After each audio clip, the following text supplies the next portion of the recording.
Okay, yeah, 10. So I'm going to be talking you through how to do for the conflict and tension between East and West, AQA Cold War paper, how to answer question 3, which is the write an account of how question. Okay. Now, if you time out the paper marks per minute, you have to get to a point eventually where you can answer this question in 12 minutes. Okay. So it's not going to be that quick the first time, but you do need to build up to the point where you can answer this question in 12 minutes if you're going to have enough time to spend on the other mark questions on this paper. Okay. Now, just first of all, to give you some examples of what this question looks like. Okay. Now, here you've got the last 2 years of Cold War papers. These were the previous two questions, and these two at the bottom were some example ones we were given by the exam board when the papers were first created. Okay. So last paper was write an account of how the Yalta and Potsdam conferences led to international tensions. The year before that, first year of the exam, write an account of how the building of the Berlin Wall increased Cold War tensions. And then going back to the sample papers from AQA, write an account of how events in Hungary became an international crisis during 1956. Now, although the wording is slightly different between tensions in these two ones, and then the idea of an international, how that event became an international crisis, the common thread is in this question. What you basically need to do is write an account of an event in the Cold War, and then you have to relate that back to how it affected the relationship between the two main superpowers. Remember, the whole point of this paper is you're meant to be looking at the relationship of the Soviet Union and the US over time. So even if the wording is slightly different, the question is always essentially going to be about writing an account of an event and explaining how it affected the relationship between the US and the Soviet Union, okay? Even if the wording is slightly different. Now, there's key ingredients to doing this question really effectively. The first one is that you've got to have really good knowledge and understanding of the event in question. The other thing is that what they are looking for in this account question is what they call a coherent narrative, okay? Remember, a narrative is just a story, okay? Now, what they're after then is a clearly sequenced narrative or story, okay? And the key thing to keep in mind is what do all good stories have? A beginning, a middle, and an end. Okay, so you're not just going to be writing things you know about these events. You've got to have a clearly sequenced narrative. Okay, a beginning, a middle, and an end to the event. And then the third thing you've got to do, as I've already said, is you've got to explain how or why that event increased tensions between the superpowers. The idea of tension, the idea of it making the relationship more tense, more anxious, more angry with each other. Okay, so how did that particular event increase tensions between the Soviet Union and the US? Now, I'm going to show you very quickly a very simplified mark scheme. You can always pause it on this page if you want to read it in detail, but I just want to highlight a couple of quick things. Now, to do what's called a developed answer, which is up to 6 out of 8, all of you are capable of doing that as long as you've got good background knowledge on the event it asks you about. Now, what are they looking for in that? So they're looking for an account which has a well-sequenced narrative. They're looking for a range of accurate factual knowledge and understanding, and they're looking for you to at least once explain how that event increased tensions between the superpowers. Okay. And the only difference with having a full mark answer is they want a range of accurate and detailed knowledge. So again, just depth of the knowledge you're bringing to the question. And they're also looking for you to explain more than once how that event increased tensions as it went. Okay. But these are the three key things that they are looking for. Now, in terms of what a good account will have, okay, and what you need to avoid. Right, so first key thing in terms of that first key ingredient of good knowledge and understanding. So that means in practice, you need to have a range of specific knowledge and depths, if you will. Okay, remember depth stands for dates, events, people, places, statistics. What they really want is they want to make sure that you can show both really good understanding by the way you explain events, but they want to see that you've got that specific factual command of detail. Okay. Now, the classic mistake that students always make is they always think it's about memorizing dates. Okay. It doesn't have to be dates. That's one thing, but names of key leaders, names of events are quite easy. Key terminology. It doesn't have to be statistics and dates the whole time. Although if you have a couple of those, then obviously that's excellent. But it isn't just about using statistics, as you'll see in the example I'll show you in a second, okay? Now, the common mistake that students will often make is they'll often have very vague and unspecific knowledge, and then what will end up happening is you'll end up getting towards the bottom end of this mark scheme of basic, vague, relevant knowledge and understanding, okay? So that would mean just simple things like, for example, instead of, say, if you were writing about the Berlin blockade, saying Stalin ordered this, saying they did this or he did that. You're not even using the names of the leaders, okay? So try and be as specific as possible. Try and use as much key terminology as possible. Don't make your knowledge vague and unspecific, okay? But the second key thing about it being a coherent narrative is you've got to get the key events in the correct order, okay? A classic mistake that students make with this question is they see an event like whether it's the Hungarian uprising or the Cuban Missile Crisis, and they will just blurt onto the page everything they know about the topic in a random order. Now, that means you will obviously get, probably in the sort of middle band of the mark scheme for your knowledge.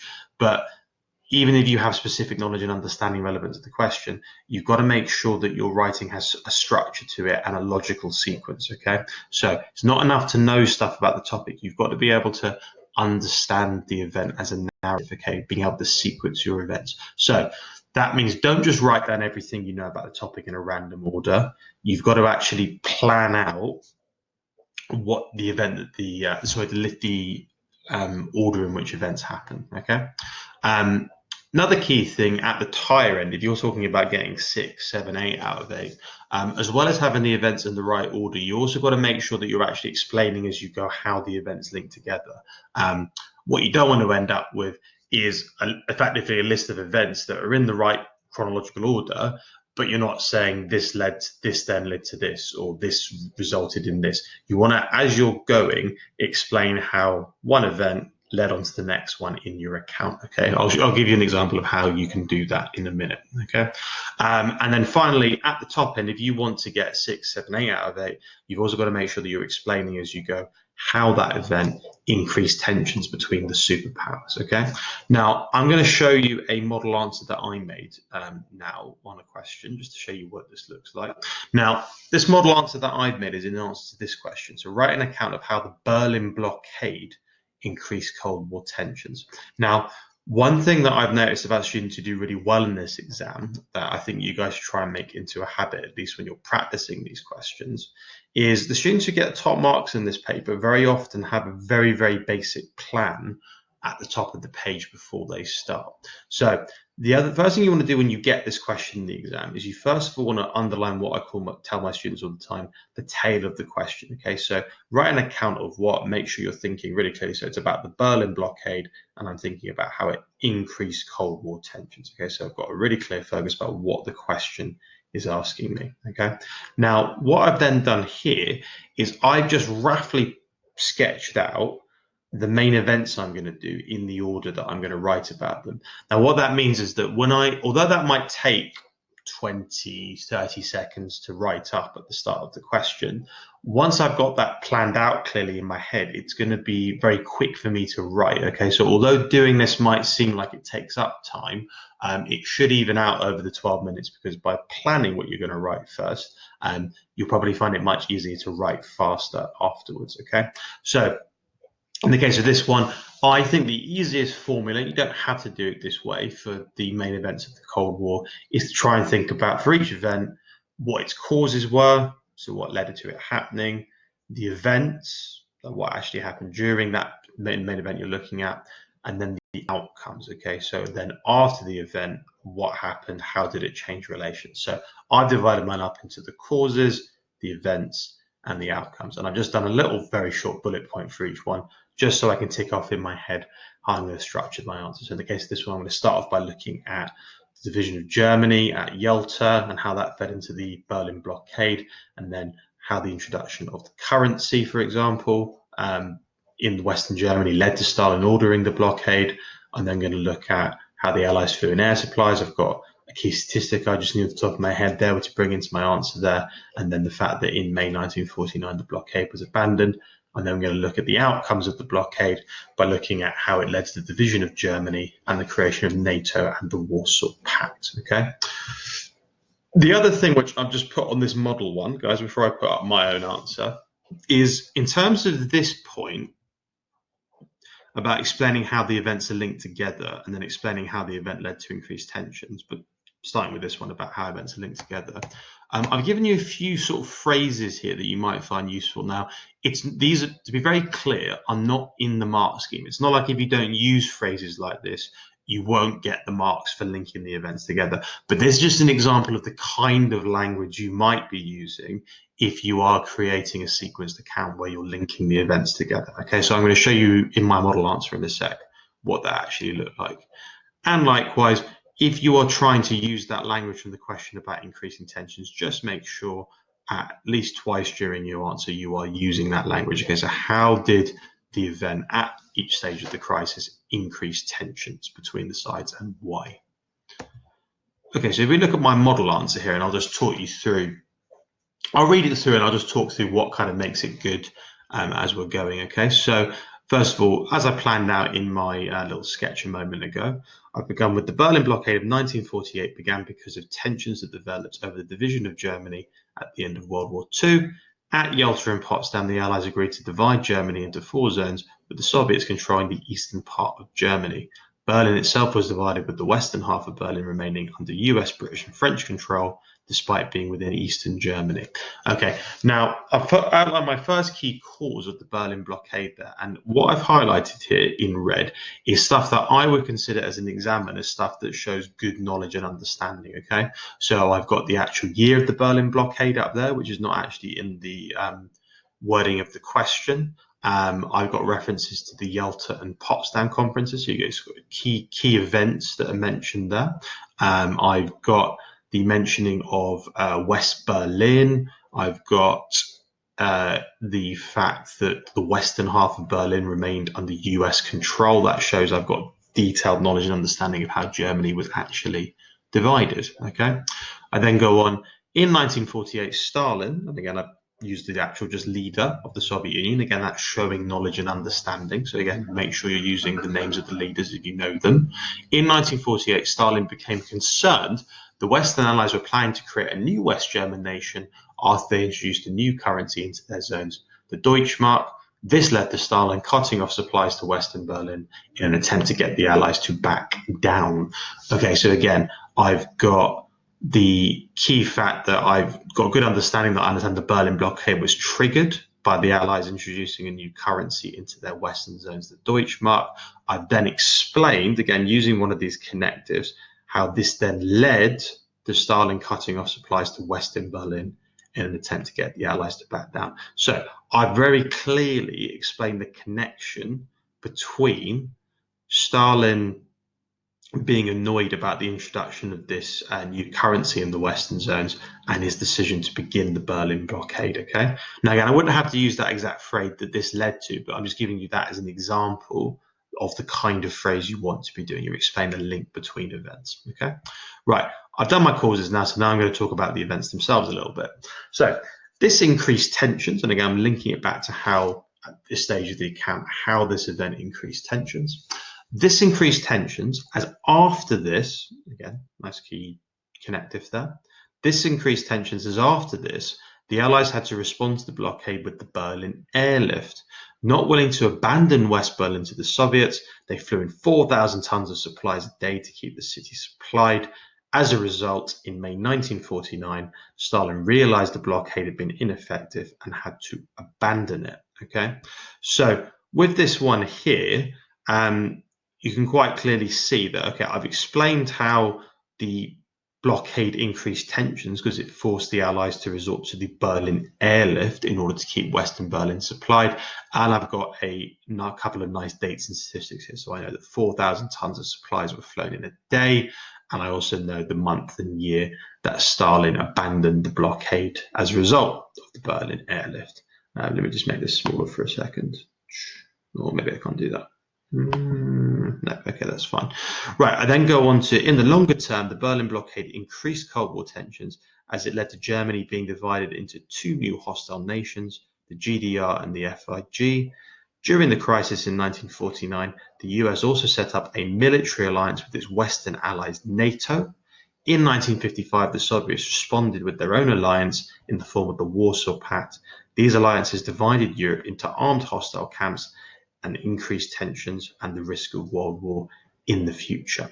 Okay, so I've now gone on to my outcomes of the Berlin blockade.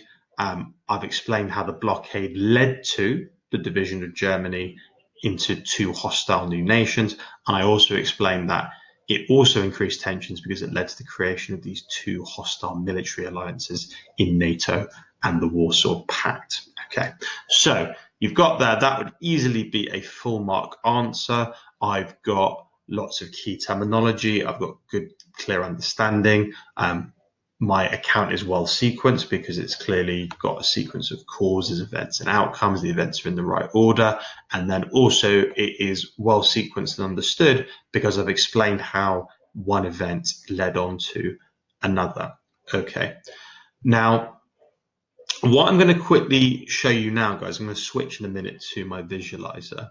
I'm going to start off another account question, this one here. So write an account of how the Cuban Missile Crisis led to an increase in international tensions. Now, what I'm going to do is I'm going to do the first stages of this answer for you. So I'm going to plan it out and do the first paragraph or so, talking you through what I'm doing while I'm doing it. And then what I would suggest you do is you then pause it, copy out the beginning of my answer and finish it off, and then you can submit that to your teacher, okay, with me having started it off. Okay, so let me just show you how I would plan and begin writing an answer to this question. Okay.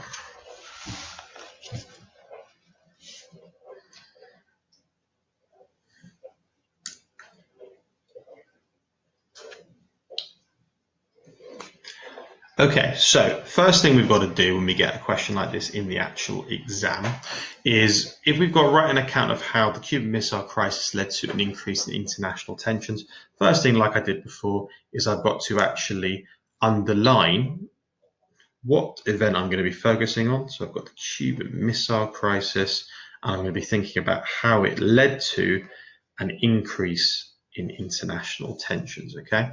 Now I'm going to do in very brief note form my plan for this. So again, I want to make sure I've got a well sequenced account. So I'm going to jot down some ideas about what causes, events, and outcomes I could focus on to do an 8-mark answer to this question. So I would probably start, if I'm thinking about the cause of the Cuban Missile Crisis, I'm probably going to begin with Castro in 1959 and his revolution, and thinking about how that led to tensions with the US. Okay, I'm probably then going to look at how those tensions escalated to the point where the US ordered the Bay of Pigs invasion. And then I'm probably going to finally think about how the Bay of Pigs then led to Castro demanding missiles from the Soviet Union to protect it from any future US invasion. Right, I'm then thinking about the key events of the crisis. So I'm probably going to go, right, well, the beginning of the crisis really is on the 14th of October. And that was when the U-2 plane discovered the Cuban missile sites. I'm then going to look at what Kennedy did in response, which was the blockade of Cuba. And then I'm going to be looking at the height of the crisis, the game of brinkmanship that was played with the particularly the Soviet submarine that tried to breach the blockade on the 27th of October 1962, and how that nearly triggered a war. I'm then probably going to think about, well, I'm going to think about the outcomes of the Cuban Missile Crisis. Although there was a de-escalation, I'm probably going to think about, well, key outcomes of the crisis is you obviously get the missile deal with Turkey to bring an end to the crisis, but then obviously also you get the fact that the Cuban Missile Crisis, because it nearly results in a nuclear war, leads to the creation of the hotline and the partial test ban treaty.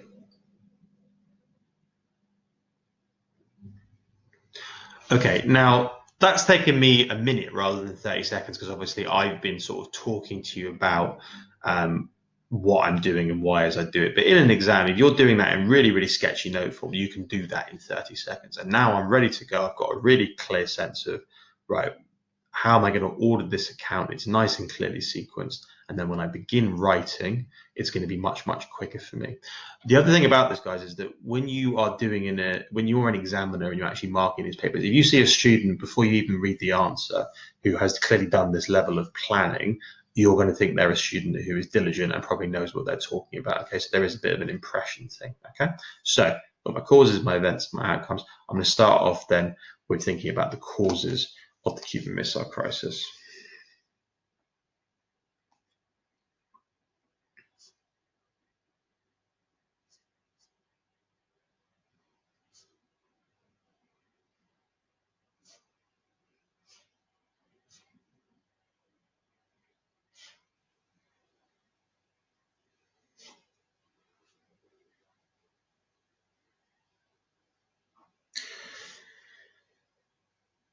Okay, so I'm going to start off with just very simply, in 1959, Fidel Castro overthrew the US-backed dictator Batista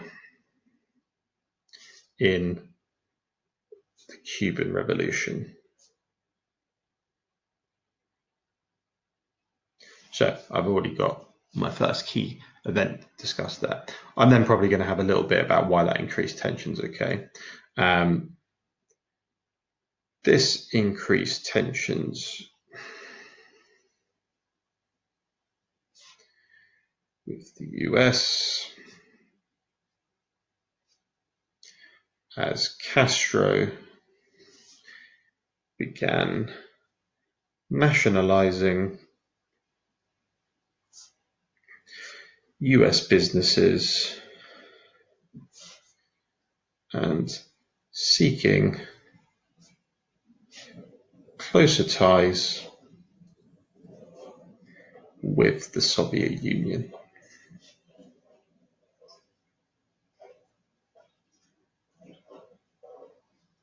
Okay, so I've got my first key cause of the Cuban Missile Crisis begun there. I've even also got in my first attempt to talk about how the events increased tension between the powers. Okay, so I'm then going to go on to my second one, the Bay of Pigs. Okay.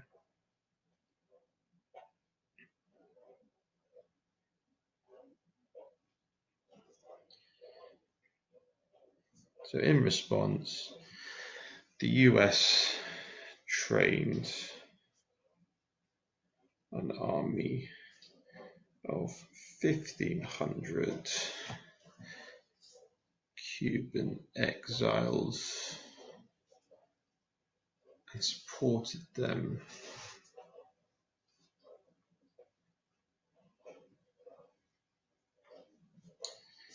in an attempted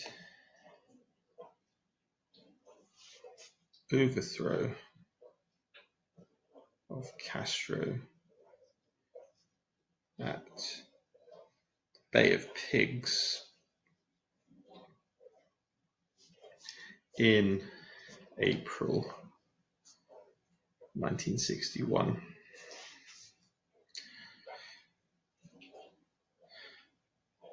As a result of the invasion,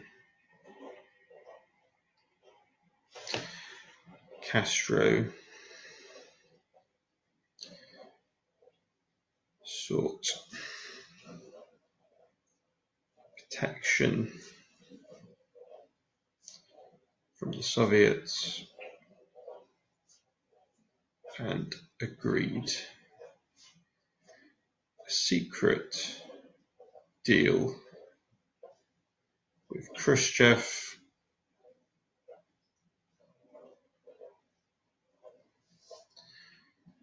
transfer missiles, so I should say nuclear missiles, to Cuba. Okay, so I've then got my key causes already written out then. So I've got in 1959, Fidel Castro overthrew the US-backed dictator Batista in the Cuban Revolution. So again, I've got nice key date there, couple of key names. This increased tensions with the US as Castro began nationalizing US businesses and seeking closer ties with the Soviet Union. I've then got in response. So again, I'm showing how this leads to this. So again, it's that sense of like I'm connected up my account. In response, the US trained an army of 1,500 Cuban exiles and supported them in an attempted overthrow of Castro at the Bay of Pigs in April 1961. So again, I've got a couple of nice key figures, key place in the Bay of Pigs, key day, April 1961. As a result, so again, I'm showing as a result of the Bay of Pigs, this thing happened. So I'm connecting my account again. As a result of the invasion, Castro sought protection from the Soviets and agreed to a secret deal with Khrushchev, another key name there, to transfer nuclear missiles to Cuba. Now, I'm then going to start my little mini event paragraph. Now, I'm going to start that, obviously. I've now done my Castro Revolution, the Bay of Pigs, and the deal with Khrushchev. So now I'm going to be looking at how tensions increased after the discovery of the missiles by the U-2 spy plane.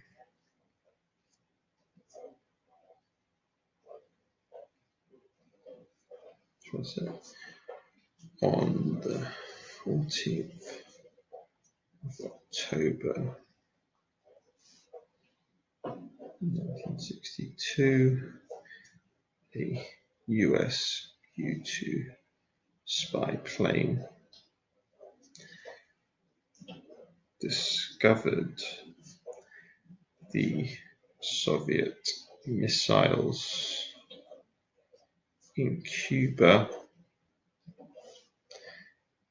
escalating tensions and beginning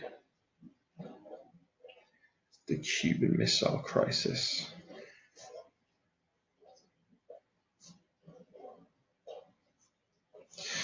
Okay, so then I have now written about as well how the discovery of the missiles by the US U-2 spy plane was the event that then escalated the crisis and escalated tensions, beginning the Cuban Missile Crisis. Now, I would then go on to write about how, in response to the U-2 spy plane's discovery, we know that obviously Kennedy very shortly afterwards introduced a blockade or quarantine of Cuba to stop Soviet missiles being transferred there. I then write about the game of brinkmanship the Soviets and the Americans played. So I'd look at the examples of Soviet ships and submarines in a dangerous game of brinkmanship approaching the blockade and nearly triggering a nuclear war and escalating tensions further. I then go on at the very end of my account very briefly to look at how the crisis was resolved through the missile deal with Turkey following Khrushchev's second letter to Kennedy on the 27th of October 1962.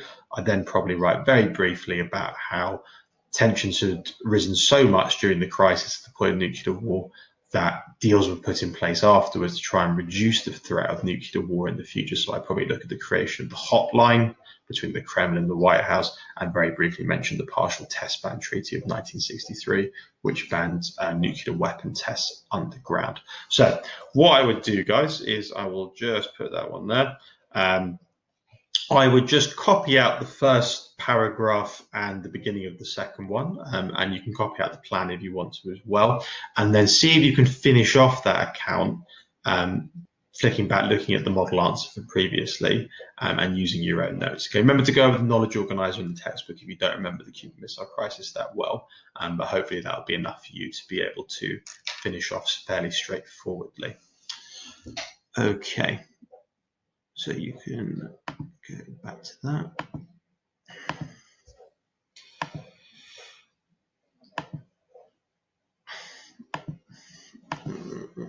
Sorry guys, just a moment. Being very slow.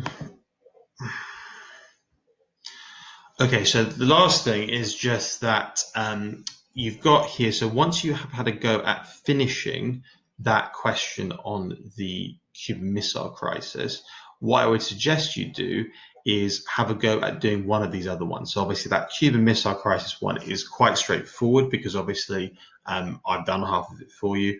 What I would suggest you do to consolidate it is once you finish that account on the Cuban Missile Crisis, you have a go at one of these other questions, at least of your choice. Okay, so you go through all the stages of planning it out. Okay.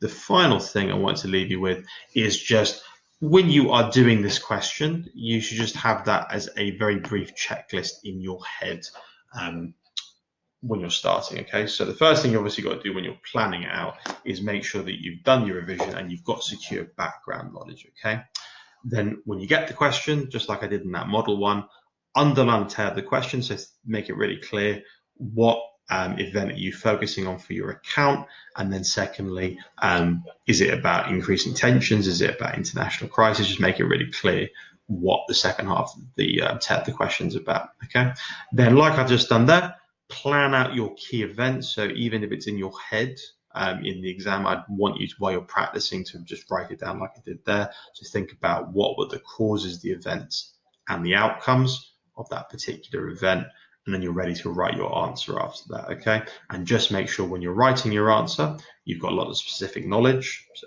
dates, your events, your people, your places, your statistics. Make sure that you're explaining how one event led on to another. So if you want to get top marks, you've got to make sure that you can clearly not just get the events in the right order, but explain as you're going how one event led to the next one. Use some of those connective words that I've looked at before. And then finally, explain how the events led to increased tensions between the superpowers. Okay, so make sure that if you want to get 8 out of 8 on this one, you've got to explain at least 2 points in your account how the event increased tensions between the superpowers. Okay, right, so I hope you found that useful, year 10. So remember, you need to finish off first of all that model one I started in the Cuban Missile Crisis, and then pick one of these other questions of your choice to answer. Remember, before you have a go at writing these accounts, look at your knowledge organizers and look in the textbook to help you get the background knowledge. Okay, I hope that was useful.